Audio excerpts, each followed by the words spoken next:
Peary, Henson, Shackleton. Of the many names that are remembered of the great turn-of-the-century explorers, one often goes unmentioned. C. Philip Montgomery never received the same amount of admiration as many of his peers, and for good reason.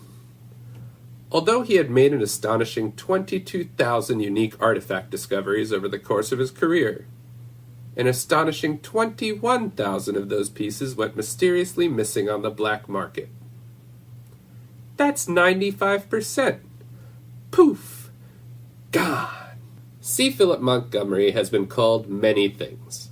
Explorer, treasure hunter, bastard, asslint, the Pete Rose of exploration, Memory Johnston, rat prince of the netherworlds, and marine biologist, by someone he once tricked into believing that he was a marine biologist. But those were the labels and names given to him by others. What did C. Philip Montgomery call himself? Usually me, or I. However, it's been said that on the third Sunday of every month, he wouldn't respond to anything other than Mississippi Joe. Born into a wealthy New York family in 1878, Candace Philip Montgomery was the fourth of 17 children, and the only one to live past the age of 8. 9 of his siblings died from contracting polio, 4 from playing polo, 2 from wheat-related allergies, and his brother Jeffrey died of an overdose on infant formula, which at the time contained copious amounts of morphine. Being that he survived, the Montgomerys decided to put C. Philip through the best schools in the country, a decision they would later regret in this 1891 letter to C. Philip from his father, Madeline Montgomery. Dear son, I'm writing to inform you of my disappointment. As I grow closer to death, I've realized I have but 2 regrets in my long and turbulent life. Having never tried a crab cake due to an overwhelming fear of cakes, and paying for 12 years of your education, during which time you seem to have gotten even dumber, which is impressive in its own way. Your mother informs me that you're writing a 1-act play. She seemed very excited. I, however, am sure it will be horrible. With all the love in the world, your father. The 1-act play was indeed horrible, and when C. Philip realized that he had no future in what he, but no one else, called dramatic vaudeville, he turned to his second love, exploration. It was in 1894 that C. Philip Montgomery set off on his first adventure as a navigator. It was here that C. Philip developed many skills that would contribute to his later accomplishments, and also a crippling fear of magnets that caused a range of comically ridiculous problems over the course of his career. It was in 1896 that C. Philip first assumed command of his own expedition, when the previous leader deserted the crew by being stabbed in the face by a pirate. C. Philip proved himself to be a natural leader, by offering the rest of the crew to the pirates in exchange for not being killed. Years later, he would regret this decision in a letter to lifelong partner Roland Thaxter. Dear shithead, as I grow closer to death, I have but 2 regrets, one of which was never referring to you as shithead in a letter, which I now no longer count as a regret.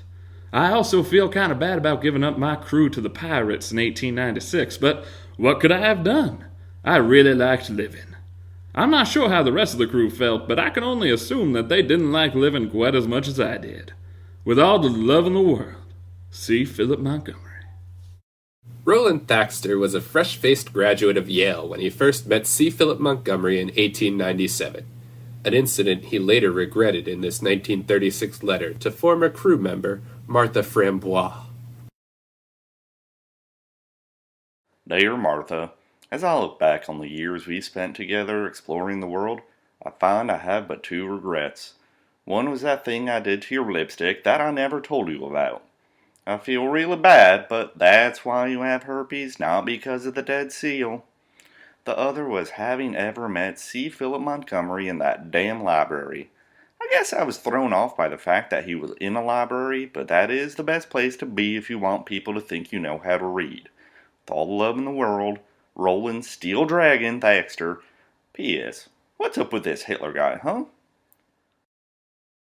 Martha Frambois never intended to become an explorer, as she repeatedly said she just fell into it, a reference to how she met C. Philip and Roland, which would actually be quite funny if you knew what she was talking about. Something she doesn't mention in this 1936 reply to Roland Thaxter.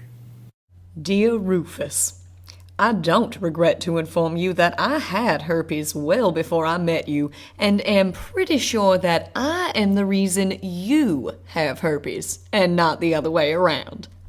In regards to wishing you had never met C. Philip, I agree. I wish you had never met him either. You suck. With all the love in the world, Martha Frambois. P.S. Yeah, I know what you mean about Hitler. Dude can paint. Seems a little murdery to me, though. But then again, I don't know much about politics. By late 1901, the core of the crew that C. Philip Montgomery would use for the rest of his career was set. Under his command was first mate Roland Thaxter and ex-prostitute Martha Frambois, who many historians agree probably did something. With this crew, C. Philip would map nearly 0.0003% of the uncharted world, which doesn't sound like much, and isn't. Many historians believe that this would have changed had their first official mission not been to Mexico, where the crew first encountered margaritas, as mentioned in this 1901 letter from C. Philip Montgomery, addressed to Santa. Dear shithead, you know what? You know what you are? You're a shithead. What, are you too good to exist like the rest of us?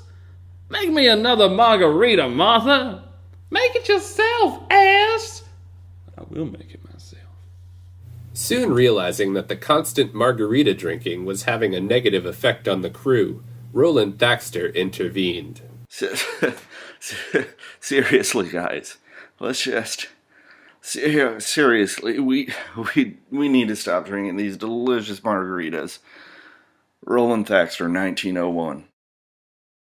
That was the beginning of what the crew referred to as problem-solved margaritas, a saying used to describe the one condition in which the crew was allowed to partake in margarita drinking, which was to celebrate when a problem had been solved. This in turn led to another problem, of the crew claiming more and more things as problems, so they could be solved, in order to drink margaritas at the same rate they had previously. Something that was mentioned in this 1902 letter from Martha Frambois to Ensign Richard Dick. Dear Richard Dick, your name is a problem, in that it makes people think of two dicks. In light of this, I suggest we just go ahead and call you Double Dick. Problem solved. Making some margaritas. Frambois out.